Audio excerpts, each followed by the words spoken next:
amazing. Yeah, It's wonderful. Okay guys, we're gonna get started. This is, I think, a really cool one. Almost up there with the x-rays. So forensic science technician. Is anybody interested in forensics? Interested? I think it's cool, but I don't know if I would do it. Yeah. Why? Think it might be too hard or scary? No, I don't know what I want to do at all. Yeah. So, yeah. That's okay. Alright, cool. Alright, in this lesson, we will discover what a forensic science technician does, where they do their work, identify the physical requirements of the job, and determine specific education requirements for the role. Are you curious about the role of a forensic science technician, better known as a CSI? Click each of these buttons to view more information. Hello, I'm Marla, and I'm a forensic science technician.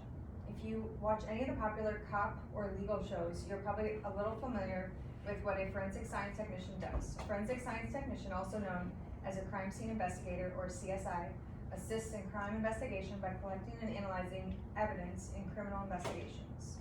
In my role as a CSI, I collect and study evidence that comes from victims, the scene of a crime, and possible weapons. Fingerprints, bloodstains, and other bodily fluids, footprints, or ballistic evidence. Does anybody know what ballistic evidence is? No. Isn't that like if there's like an explosion or something? Ballistics is usually firearms. Yep. These are examples of other parts of a crime that I might have to analyze. CSIs also examine and analyze test substances and interpret lab findings. Sometimes we reconstruct a crime scene to piece together varying pieces of evidence. We also prepare findings into a report and often testify as expert witnesses in trials. CSIs are crucial to proper evidence collection and storage, and they understand their importance in successful crime solving and legal prosecution. CSIs may specialize in many different areas. I specialize in crime scene photography. Some other examples of specialization include DNA analysis, evidence testing, or firearm examination. As a CSI, I work closely with law enforcement to solve crimes. As a result, I work both in a laboratory and in the field. In the lab, I must wear appropriate gear to protect myself from exposure to materials and to keep evidence from being contaminated. Protective gear may include hairnets, goggles, masks, gloves, lab coats, or even full-body protective coverings and booties for the shoes. The same goes for when I'm in the field. I must preserve the crime scene and avoid contaminating evidence, so I must wear much of the same protective gear. In addition, CSIs in the field are exposed to some rough crime scenes. I must be able to remain calm and keep my composure when faced with unpleasant circumstances. A CSI may be called to testify in courtroom proceedings, so I must be comfortable in front of people. I need to be well-spoken, but able to explain findings in non-scientific ways to people who do not work in the field. I need to be confident when explaining my findings to a jury and/or judge in a court of law. Were you supposed to record? I got it. I'm doing it online now. Thank you. So this is a guy working in the field,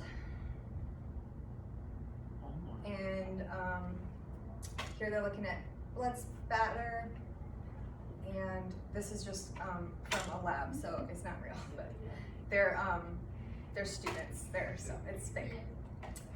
And here they're looking at fingerprints and, I don't know, lip, mouth prints, whatever. All right. There's a lot of standing and moving around in my role. Whether I'm standing at a microscope to review evidence, bending down or getting into tight spaces at a crime scene to investigate a piece of evidence more closely, or traveling to and from crime scenes and court buildings, I'm always on the move. Depending on where a CSI works, they can work some long hours and are often on call, meaning they have to come to a crime scene no matter what time of day or night. Crimes don't happen on a schedule. There have been many times I've had to get out of bed or leave my family and friends to head over to a crime scene. Lastly, I may need to compare evidence from a scene, such as bullets, to weapons that may have been collected. I may need to fire a weapon to determine if that weapon is a match to the bullets found at the crime scene. Education requirements. While an associate's degree can get you started in forensics, you won't be able to start as a technician. You'll need a minimum of a bachelor's degree to enter this field. You can major in criminalistics, chemistry, physics, or biology. Any institution chosen for a degree should be accredited by the American Academy of Forensic Sciences or the Forensic Science Education Programs Accreditation Commission. While still in high school, if this is an area of interest, you should be sure to take as many science and math courses as you can. A solid background in chemistry and physics is very important. Can anyone guess what the median salary is for a forensic science? I don't think they get paid. I'm sorry? I don't think they get paid that much.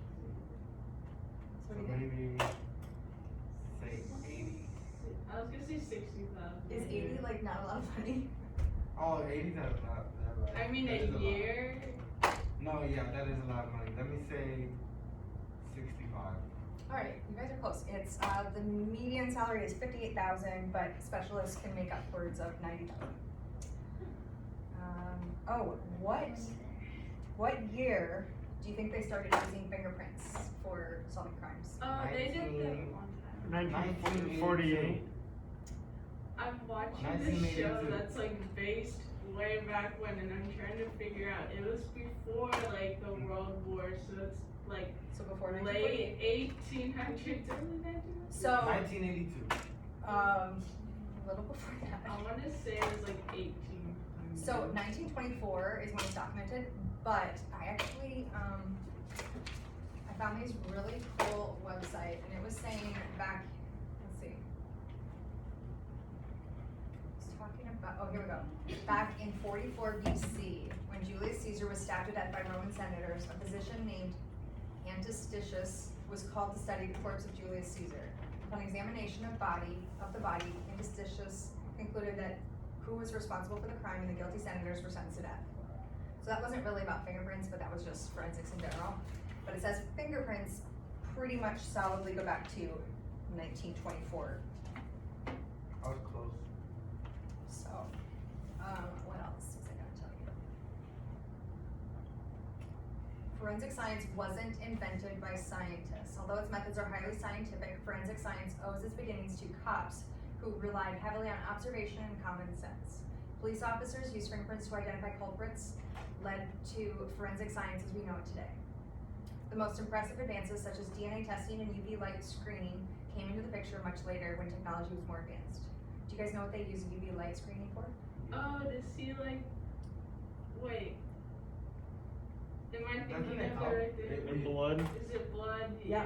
Blood and other bodily And fluids. fingerprints, Yeah. right? So even when you clean it, you can see it with the UV light. Let's see what else. Get robbers and robbers.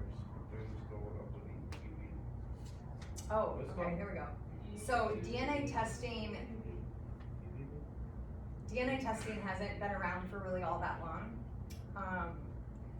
How many people have been exonerated? So let's say there's a crime committed before DNA testing came about. Then they have DNA now, so they've gone back to test old cases.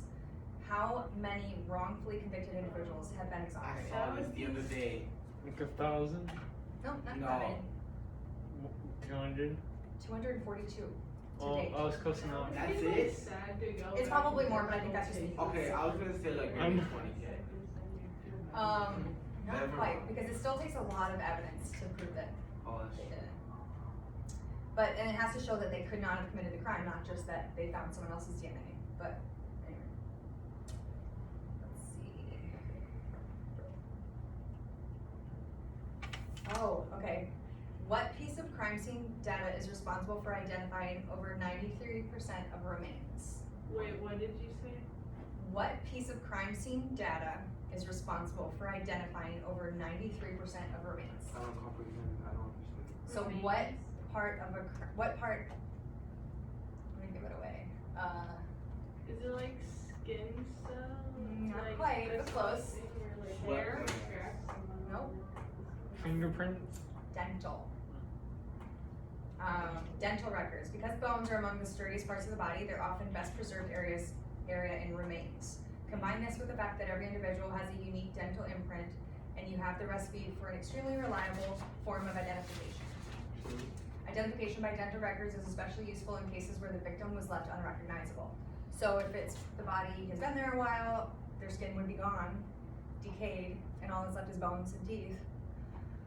They can match it to existing dental records to identify the body. Oh, here was a good one too. What is the role of maggots in a corpse? Don't they eat it? Doesn't it let you know like how long it's been? Yes. Oh, yeah. Insects have proven to be a reliable indicator of an individual's time of death. There's an entire field of forensic science dedicated to the study of insects in crime scene called forensic entomology. Insects provide even more information. The time at which the insects were known to have been active can tell investigators when the crime occurred. Because insects also exhibit a certain level of endemism, which is the tendency to live only in certain areas, bugs present in the corpse can tell scientists where the crime was committed. This helps investigators determine whether the body was moved from the actual crime scene post-mortem. Oh gosh, and then there's, okay, let's see if I can ask you. Well, okay, this is talking about computer analysis and how just like if you delete a file from your computer, it's not really gone. So that's how they find a lot of people with things like forgery and theft and other like identity theft, because they get a hold of their computers and they think they've deleted things and it's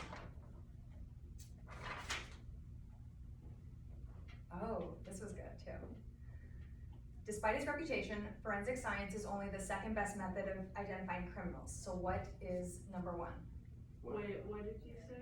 So forensic science is the second best method of identifying criminals. What's the number one method of identifying criminals? Like witnesses, like you Yes, know, like how are you so good at this? I watch a lot of cop shows. Yes, Or, eyewitness account. And That's it's also right. kind of just common sense. Eyewitness testimony far outweighs the deductions based on forensic science methods. It's much easier to believe someone who's actually witnessed a crime than the educated guesses of several scientists. Witnesses have been known, however, to provide unreliable accounts of the crime. Fear or panic cause people to recall things differently than from what they actually saw. Many variables affect the credibility of eyewitness testimony, including poor lighting and quick movement.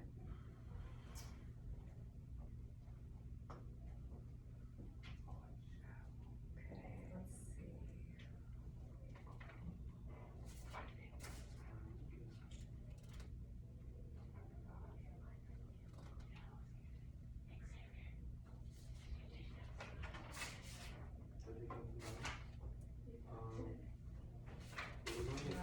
There was only a few questions, but some of it was just review from last yesterday. Oh, we need to know the 10 commandments. You don't need to know.